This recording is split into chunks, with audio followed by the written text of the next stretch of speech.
何?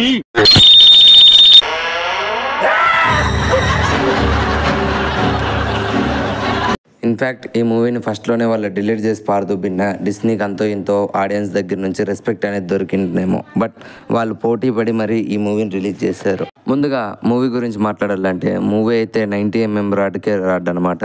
Disney చరిత్రలో ఇంత దరిద్రంగా లైవ్ యాక్షన్ మూవీని దింపుతారు అనుకోలేదు.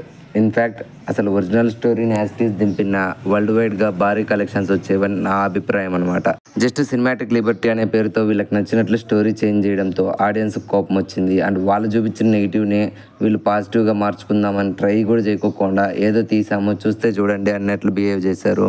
అండ్ ఇప్పుడు ఆడియన్స్ కూడా హేట్ రేట్ అలాగే చూపిస్తున్నారు. ఇన్ఫ్యాక్ట్ ఒకప్పుడు snow white movie wonderful movie అని చెప్పొచ్చు. One of the best my animation మూవీస్లో అది టాప్ ప్లేస్లో ఉంటుంది. బికాస్ ఆ హీరోయిన్ క్యారెక్టర్స్తో పాటు ఆ 7 డ్రాప్స్ అండ్ హీరో క్లైమాక్స్లో తనకు ముద్దు పెట్టడం ఇట్లాంటి ఐకానిక్ సీన్స్ అన్నిటినీ వీళ్ళు లైవ్ యాక్షన్లో సినిమాటిక్ లిబర్టీస్ యూజ్ చేసి చెడదొబ్బి పరదొబ్బారు.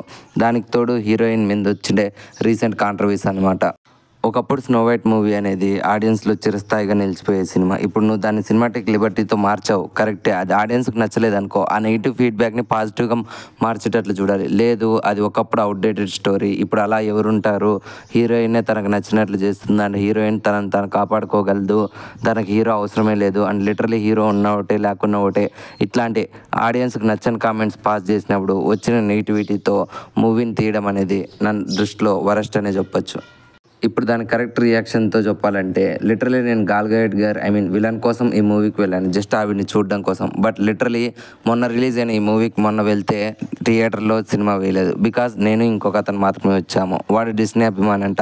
వాడు నాతో పాటు సెకండ్ డే కూడా వచ్చాడు. మా కర్మ కొద్దీ వేయలేదు.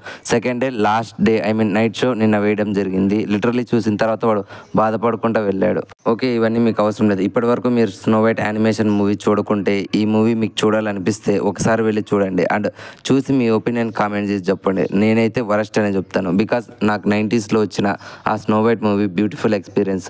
బట్ నా కర్మ కొద్దీ లైవ్ యాక్షన్ చూడాల్సి వచ్చింది అండ్ నా ఎక్స్పీరియన్స్ అయితే వరస్ట్ అని చెప్తాను. So that's all this review guys. ఈ రివ్యూ మీకు నచ్చినట్లయితే లైక్ చేయండి, షేర్ చేయండి, సబ్స్క్రైబ్ చేయడం మర్చిపోకండి.